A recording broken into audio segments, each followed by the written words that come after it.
Il vient de la paroisse Acadie et à cette heure, il fait sa maîtrise en français à l'Université de Louisiane à Lafayette. Il bataille à la fois pour la terre et la culture et la langue de la Louisiane. Il est spécialiste en particulier de la prairie Cajun. Aujourd'hui, sur le louisianisme, Colby le Jeune. Bonjour, on est back ici à l'Université de Louisiane à Lafayette pour l'Université d'été avec le Centre de la francophonie des Amériques. Et à ce on est ici avec Colby le Jeune, qui est conférencier, qui est participant dans l'Université d'été. Donc, bonjour. Bonjour, comment ça va? Ça va très bien. Et toi? Oui, ça peut rouler. Oui, Ouais, petit ça à va. petit. Ouais. Et qu'est-ce que tu as préféré ici? Je préfère ma maîtrise ici à UL. Ok. Ça fait j'ai entendu parler de la conférence à travers le professeur Roballet et puis professeur Lenner.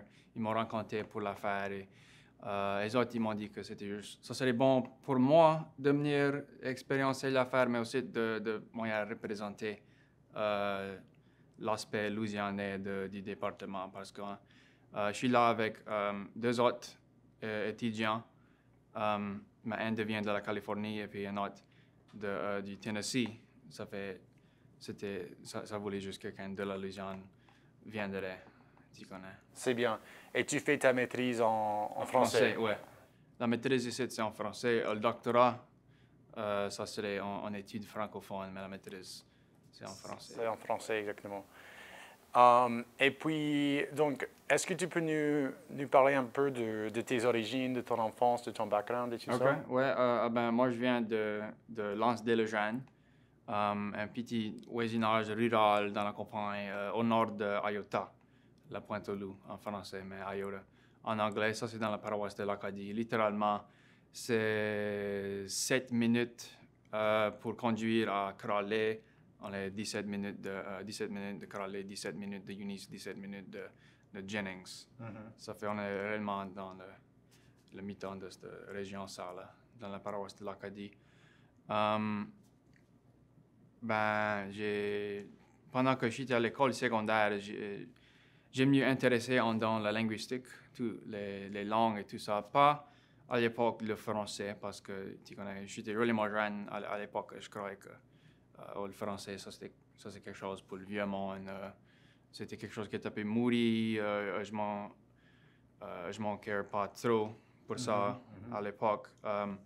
Mais quand je suis parti pour le collège, quand j'étais à l'université à Tulane, à la Nouvelle-Orléans, ça c'était réellement comme c'est un phénomène commun de ne pas apprécier ça que toi t'as ou d'où tu viens jusqu'à que tu pars. Et là, tu commences à t'apercevoir l'importance de tes origines, et ta culture, et ton patrimoine et tout ça. Là, ça fait, à l'âge de 18 ans, j'ai commencé à m'enseigner le français moi-même. Je me montrais la plupart de ça, moi je connais à travers ce dictionnaire des français louisianais. Puis j'étais déjà intéressé dans la linguistique. Ça fait, je pouvais utiliser tous les papiers scientifiques pour notre dialecte et tout ça. C'était à travers de ça. Parce que je n'ai pas grandi avec le français.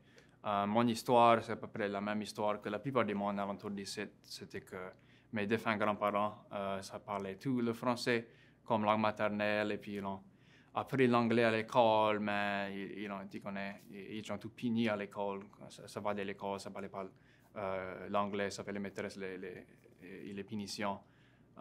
Pour parler le français à l'école, et puis avec tout ce mouvement vers l'anglais à l'époque, dans les années 1930 et 40. Les autres, je ne dirais pas que c'était une honte qu'ils avaient de leur français, mais pour les autres, ça le voyait comme comme un burden. C'était pas quelque chose que ça voulait passer entre leurs enfants. Ça voulait que leurs enfants pouvoir parler l'anglais avec pas d'accent français pour les autres pouvoir attraper des jobs et tout ça. Ça fait mes parents, moi, ils parlent pas le français. Ça fait comme moi je t'avais profité, c'était tout en anglais ma maison, mais j'attendais toujours le français à travers juste tout l'entour avec mes grands-parents et sur la radio et tout ça. Le français était toujours présent dans ma jeunesse, c'est juste que je ne le parlais pas. Et là, à l'âge de 18 ans, j'ai commencé et puis j'ai toujours pu apprendre. Oui, c'est bon. Ouais. Et comment est-ce que tu as attrapé ton bon accent louisianais? Je ne connais pas, c'est juste que j'attendais du monde parler et puis je limite. Tu connais, je connais pas. En fait, un an passé, j'ai trouvé je tapais guetter des home videos de quand moi j'étais vraiment jeune, à l'âge de 5 ans ou quelque chose. Et mon accent canadien en anglais, c'était beaucoup plus fort que ça. Je crois que c'était juste que j'étais élevé avec... mon anglais était si canadien que c'était exactement les mêmes sons qu'en français. Ça fait peut-être que c'est pour ça, parce que je connais des gens qui parlent joliment différent de moi aujourd'hui, même si j'ai appris le français plus tard dans la vie. Je connais pas. Peut-être c'est grâce à mon accent en anglais que j'avais depuis ma jeunesse, comme ça. Oui, tout à fait. Moi, je trouve que ça, c'est une des manières que le français s'est resté, même avec les gens qui ne parlent pas français, dans les coins très cajun, créole, Oui. etc., ils ont toujours l'accent, même en anglais. Oui, et même aujourd'hui. Oui, même aujourd'hui. Et même dans les quartiers créoles de la Nouvelle-Orléans, où le français, c'est plus ou moins disparu, Oui. les Noirs créoles, ils parlent avec un accent qui est venu, en fait, du créole et du français. Ce qui est cool, ça, c'est quelque chose pour travailler avec. Tu sais, même si tu parles français, tu peux développer ce truc. Oui, c'est une base de bâtir tout quelque chose d'autre là-dessus. Ouais. Exactement. Ça fait du sens. Et puis, donc, qu'est-ce que tu as étudié à Tulane? J'aimais, comme j'ai dit, j'étais beaucoup intéressé à la linguistique, mais quand j'ai parti pour le collège, c'était toute une opportunité d'aller à Tulane. Tu avais juste 4 ans pour le faire, parce que j'avais un scholarship. Je n'ai pas payé pour. Tu parles de pas pouvoir payer pour Tulane. Je ne voulais pas gaspiller mon temps, pour ainsi dire, et puis je croyais à l'époque que la linguistique, ça ne donnait pas trop d'opportunités en termes de l'emploiement. J'ai choisi de commencer avec une science, et puis j'ai choisi la géologie parce que j'aimais. J'aime toujours la science naturelle, et puis à l'époque, c'était réellement l'espace et les planètes et tout ça. Mais en fait, la science planétaire, ça, c'est réellement juste la géologie. C'est juste une différence de planètes. La géologie, c'est l'étude de notre planète. Ça, c'est juste pour dire que j'ai commencé à étudier, mon major, c'était la géologie. Et puis, en ça, je tapais sur 1 ou 2 classes de linguistique chaque semestre, mais après 2 ans, une année ou 2 années, j'ai décidé que je pouvais juste faire les deux. Ça fait j'ai gradué avec un degré avec 2 majors, la géologie et puis la linguistique. C'est ça que c'était mes études. Et puis après ça, que j'ai gradué et puis j'ai commencé à travailler. On vient de parler pour les stations de la recherche du riz avec le LSU Ag Center, direct dehors de Crawley.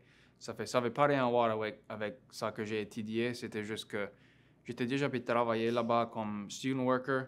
Et puis, j'ai gradué en 2020, le printemps de 2020. Ça, c'était direct au commencement de la pandémie. Tout quelque chose était fermé. Ça aurait été vraiment dur pour moi essayer de rentrer dans le job market pendant cette pandémie. Et puis, puisque j'étais déjà pu travailler là-bas, j'ai décidé de rester. Puis, j'ai resté là-bas pour 2-3 ans, puis travailler dans le breeding program du riz là-bas. Cool. Oui, en fait, parce que l'agriculture et aussi la nature, ça fait partie aussi du patrimoine. Donc, oui, c'est ça que moi je suis jeune, c'est juste cet instinct préservationniste que moi je crois que moi j'ai, et c'est réellement pour moi. C'est pas juste, c'est la même chose dans mon cœur qui me pousse vers la préservation de notre langue. La même chose me pousse vers la préservation de notre patrimoine naturel, pour ainsi dire. Ça fait que je travaille un temps avec la préservation, la conservation de la prairie cajun, nous autres on l'appelle, le Cajun Prairie. Ça fait, je suis beaucoup intéressé dans les plantes et tout ça. Ça fait la connexion entre les deux faces de ce monde-là, notre patrimoine, c'est le patrimoine culturel et le patrimoine naturel et culturel. Ouais. Ouais. Et puis, oui, effectivement, c'est quoi la différence? Donc, toi, tu viens des Cajuns des prairies, de la prairie. Ouais, je suis un Et donc, Cajun est-ce qu'il y a des prairie, grandes différences avec les Cajuns des bayous? En termes de la culture, ouais, en fait, je dirais, c'est pas aussi différent que les Acadiens de l'Acadie et les Cajuns des sites par rapport que les différences dans le climat et tout ça. Mais c'est une vraie différence. Par exemple, les prairies, les Cajuns des bayous, là, avec les autres, c'est principalement l'élevage c'est l'agriculture et l'élevage des cochons et principalement les cochons, tandis que dessus les prairies, originellement, avant que l'arrivée de cette agriculture en masse que nous attendons aujourd'hui, pendant le 1800, c'était littéralement, il y avait cette prairie-là, puis les Européens, ils sont venus et puis ils ont juste quitté l'affaire comme c'était avec l'addition des bêtes à cornes. Ça fait la culture Cajun des prairies, c'était en origine une société de vaches et de différentes de vacheries avec des petits jardins pour le subsistence. Ça fait, sur les prairies, c'était nous autres, on avait des boucheries, mais c'était surtout avec les vaches, tandis qu'un Cajun des bayous aurait eu une boucherie de cochons. Il y a différentes... par exemple, moi, peut-être que j'ai mis pied dessus un bateau, peut-être 2 fois dans ma vie, tandis qu'un Cajun des bayous, historiquement, le bayou, c'était littéralement le chemin. Pour aller quelque place, tu prendrais le bayou, là. Tandis que pour moi, pour un Cajun des prairies, la culture matérielle, c'est un petit brin plus similaire à ce que tu vois dans le Midwest des États-Unis en termes de, tu connais, être landlocked et tout ça. Là. Et quelles sont les autres parties, en fait, du patrimoine pour vous autres, pour les Cajuns de la prairie? Il y a la langue, l'agriculture. La langue, la culture et la musique aussi. La musique, si tu vois, si tu regardes AU, devient la plupart des musiciens pendant la Renaissance cajuenne et tout ça. Et même aujourd'hui, la grosse majorité devient la prairie. Ça fait Eunice, Mammouth, les frères Bolfa, Nathan Abshire, Dennis McGee, ça c'est tout à l'ouest de Lafayette. Et puis je ne connais pas quoi faire. Et puis l'accordéon aussi. L'accordéon est venu avec les Allemands, mais pas les Allemands comme les Schecksnyder, tout ça qui est venu joliment de bonne heure dans les années 1800, mais avec les Allemands qui sont venus vers la fin des 1800, vers la fin du 19e siècle, qui sont venus dans cette région de la Louisiane pour cultiver le riz. Ça fait ma grand-mère à moi, la mère à ma mère, son père à elle était un Dietz, originellement de l'Allemagne, mais il a été dans le Midwest, dans l'État de Iowa. Puis il a passé un bon bout de temps là-bas avant de venir ici avec l'arrivée du chemin de fer et tout ça à l'ouest, je vais dire dans cette région-là, la région des prairies. Ça fait l'accordéon est venu avec cette vague d'immigration des Allemands vers la fin des années 1800. Et ces Allemands-là, ils se sont tous rangés dessus la prairie avec les accordéons et tout ça. Et puis l'accordéon aujourd'hui, ça c'est à peu près un tiers de l'instrumentation traditionnelle de la musique cajun, de l'accordéon, puis le violon, et puis la batterie.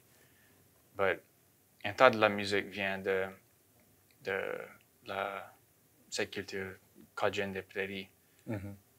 Ouais. Et puis, donc, quelles sont les paroisses des Cajuns des prairies? Évangeline? Ouais, Évangeline. Et puis c'est drôle parce qu'il y a proche pas de personne. a proche pas personne là-bas qui a des ancêtres acadiens, mais ça fait partie de ça. Comme nous autres, on appelle là, je dis, des Cadiens. Dans le temps, c'était des créoles là-bas. But la UNIS, en fait, s'appelle... Ça fait partie de la paroisse de Saint-Landry, mais c'est cette péninsule que la paroisse fait vers l'ouest. UNIS s'appelle ça même le Prairie Cajun Capital of the World. Et UNIS, tu peux réellement considérer ça comme le centre de cette région, mais la paroisse d'Evangeline, à l'ouest de la paroisse de Saint-Landry, à l'ouest de la paroisse de Lafayette, proche l'entièreté de la paroisse de Vermillon, except la mèche côtière, la paroisse de l'Acadie, la paroisse de Jefferson Davis, et puis une grande partie de la paroisse de Calcasieu, et puis Camaron, la partie nord de ça. Et puis je ne crois pas que j'ai pu manquer. Et même une petite partie de la paroisse Allen, j'ai appris. Oui, Allen, oui, ce coin-là. Un petit coin, parce qu'en fait, l'autre jour, j'étais à la législature pour défendre le financement pour des projets francophones. Et j'ai rencontré un des législateurs francophones, il s'appelle DeWitt Carrier. Il vient là-bas de la paroisse Allen. La paroisse Allen, mais le côté Cajun, pas le côté américain. Il y a un petit coin, donc ça m'a... C'est réellement drôle quand tu vois les patrons d'établissement, les settlement patterns en Louisiane, avec des rares exceptions. Les Français se sont rangés dessus des prairies, soit cette prairie côtière, ça qu'on appelle la prairie Cajun, ou bien les prairies qui étaient le long du fleuve de la rivière Rouge, dans la paroisse des Avoyelles et tout ça. Ça fait comme la paroisse d'Evangeline, par exemple. C'est coupé en deux à peu près. La partie du sud, c'est entièrement français. Et c'est entièrement une prairie. Aujourd'hui, des clôderies et tout ça, mais dans le temps, une vraie prairie avec des herbes et des fleurs et tout ça. Mais un coup que tu rentres à la prairie des pins, Pine Prairie, au nord de ça, il y a proche zéro français là-bas et c'est tout c'est plus de prairie là-bas. C'est ça qu'on appelle la pinière, Piney Woods, une grosse savane de pins à feuilles longues. C'est vraiment intéressant de voir. Ça fait ce triangle cajun, pour l'appeler comme ça, dans le ciroir de la Louisiane. Ça, c'est le triangle de la prairie. C'est vraiment intéressant. C'est très intéressant. Ouais, le monde ils se sont comme face-to-face avec cette grosse pinière là, puis on dit « OK, on va arrêter droit là. » C'est ça la frontière. Ouais. Et puis, dans la paroisse Acadie, Astor, où sont les villages où ça parle toujours français? Well, comme j'ai dit, en grandissant, il y avait toujours des Français alentour de moi, parmi le vieux monde. Ça fait, moi, je viens de l'Anse-des-Légendes, de Rectorat d'Iota. Iota, c'est un petit village d'à peu près 1500 personnes. J'étais à l'école élémentaire à Egan, au sud, ce qui n'est pas un village, c'est un census designated place. C'est à peu près 6000 au sud. Mais entre les deux, puis alentour des deux, c'est pas des villages, c'est juste des petites places qui ont des noms comme Patassa, Mowata, L'Anse-des-Légendes, Gum Cove, Gum Point, peut-être Gum Point. Des petits voisinages ruraux comme ça. Mais dans les villes comme Crowley, je crois que c'est la seule ville dans la paroisse de l'Acadie. Mais dans tous les autres villages du chemin de fer, parce que Crowley, ça a été fondé avec l'arrivée du chemin de fer, pareil comme Rennes, pareil comme Iota, pareil comme Marmato, pareil comme Morse. Tous ces villes-là, les villages, là, c'est réellement un grid. Les rues, tu peux voir que c'était pas rien avant. Et puis le monde a commencé à bâtir un village dessus ce patron de grid avec direct au ras du chemin de fer. Et puis comme j'ai dit, il y avait un tas d'Allemands qui sont venus vers la fin du 19e siècle et aussi un tas d'Américains sont venus de l'État d'Iowa et différentes parties du Midwest. Ça fait un tas, et puis les autres, ils ont rangé dans les villes. Ça fait un tas de villes, un tas de villages dans la paroisse de l'Acadie. Ils étaient anglophones parce qu'il y avait des gens qui sont venus des immigrants américains pour le mettre comme ça. Puis rangés dans ces villages-là sans jamais adopter le français. Mais chaque village avait aussi des quartiers francophones. Comme ça fait... La paroisse de l'Acadie, je crois que c'est numéro 4 sur la liste des paroisses les plus francophones dans l'État, après Evangeline, Saint-Martin et Vermillon. Peut-être on est le 5e après la paroisse de La Fouche. Ou Terrebonne, un des deux. Là. Oui. Et pourquoi on n'a pas encore une école d'immersion là-bas? Oui, ça c'est un fait. Je ne connais pas. Moi, je n'ai pas passé à travers une école d'immersion. Nous autres, on n'en a pas. Là-bas, en fait, je connais pas quoi faire. Il y aurait des soutiens, je suis sûr, parmi le peuple pour une école d'immersion. Mais je sais pas. En fait, ma mère, elle est principale à l'école élémentaire de Ayutthaya, mais moi, je ne connais pas trop pour la politique et tout ça, le school board et tout ça. Moi, je ne connais pas.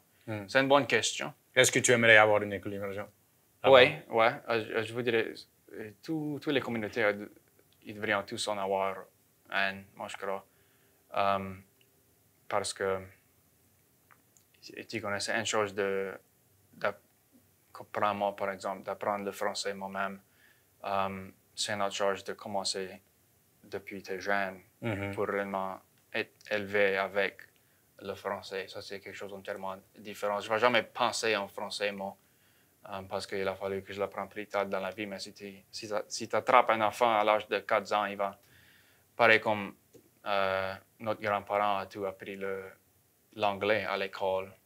Tu connais. Cet âge-là, si tu es juste exposé à un langage, tu vas l'attraper. Ça fait, je crois qu'une école d'immersion, ça serait une bonne idée, ça. Ouais. Et en plus d'avoir plus d'écoles d'immersion dans les villages, les communautés a eu le français toujours parlé.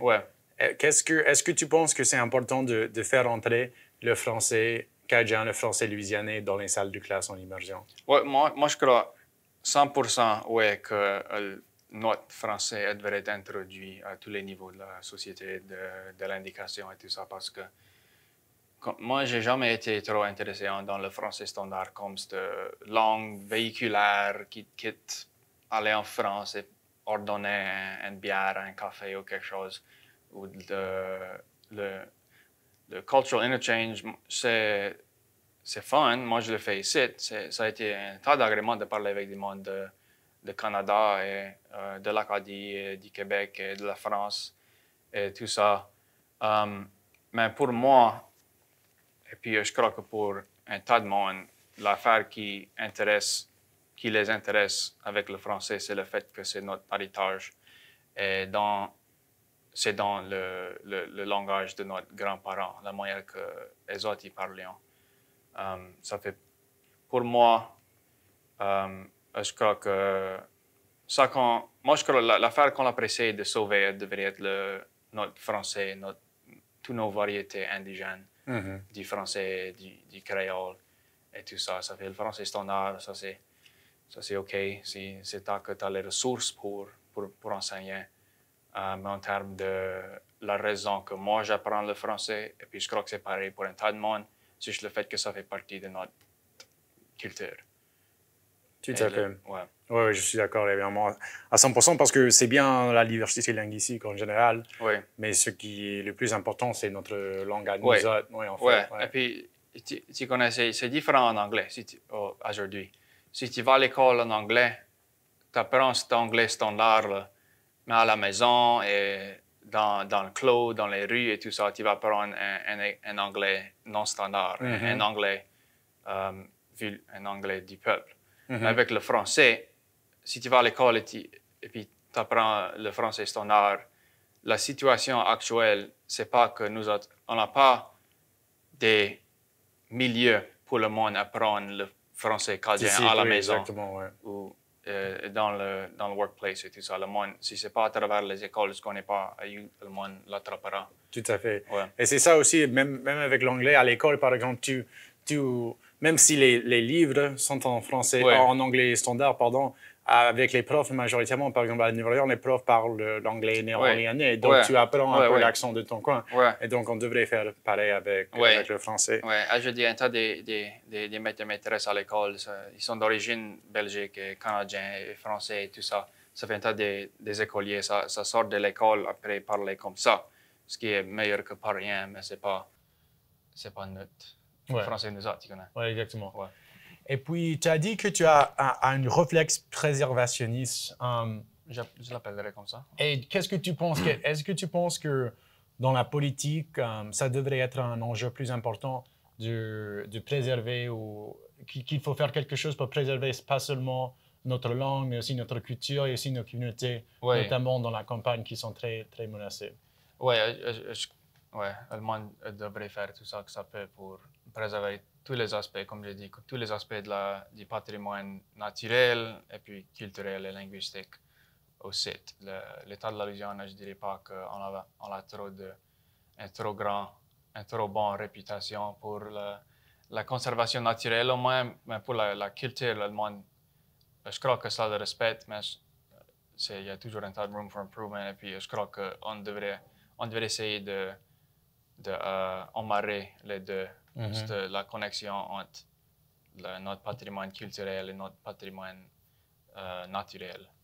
Parce que, tu connais, nous autres, même si tu connais 40% de la population est d'origine acadienne, d'une partie ou l'autre, il n'y a presque pas rien que nous autres on partage en termes de la vie quotidienne avec les Acadiens de l'Acadie. On ne mange pas des homards, on ne pêche pas des herrings. Tout cette affaire, c'est réellement ça qui nous fait, nous autres, c'est la terre où on est. C'est ça qui nous a formés, pour ainsi dire. Ça fait, moi, je crois que, oui. Oui, il faut défendre notre culture et notre terre à la fois, oui. Oui, c'est tout lié ensemble, moi, je crois. Tout à fait. Donc, un grand merci, Colby. Merci à toi. C'est un grand plaisir pour moi. Et on a beaucoup de travail à faire, mais je crois qu'on avance bien. Oui.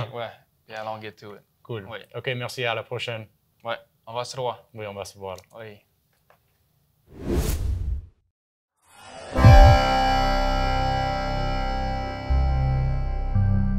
Thank you.